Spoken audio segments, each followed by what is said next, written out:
அப்படி கேட்டு அதை மட்டும் மாற்றி இந்த மட்டும்தான் எனக்கு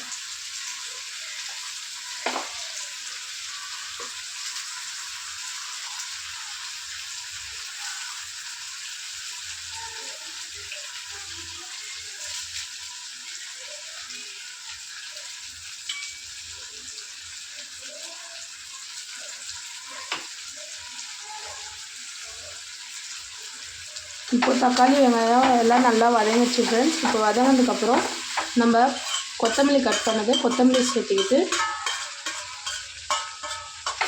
கொத்தமல்லி நல்லா வதக்கி விடுங்க. என்கிட்ட கொத்தமல்லி வந்து இப்படி தான் இருக்குது. உங்கள்கிட்ட ஃப்ரெஷ்ஷாக இருந்தால் இன்னும் சேர்த்துக்கோங்க, இன்னும் கொஞ்சம் நல்லாயிருக்கும். சரிங்களா?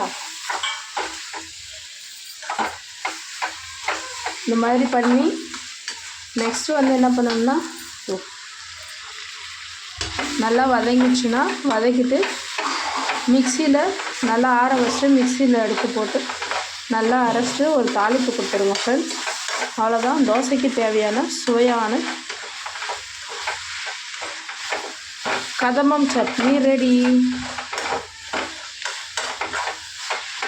பாருங்கள் ஃப்ரெண்ட்ஸ், அவ்வளோதான், தோசைக்கு தேவையான கதம்பம் சட்னி ரெடி.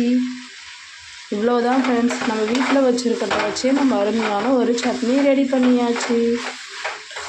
ஓகே, இந்த வீடியோஸ் உங்களுக்கு பிடிச்சிருந்தா ரித்தீஷ் கிருஷ்ணா சேனலை சப்ஸ்கிரைப் பண்ணுங்கள், லைக் பண்ணுங்கள், ஷேர் பண்ணுங்கள், கமெண்ட் பாக்ஸில் கமெண்ட் பண்ணுங்கள். ஓகே, பாய்.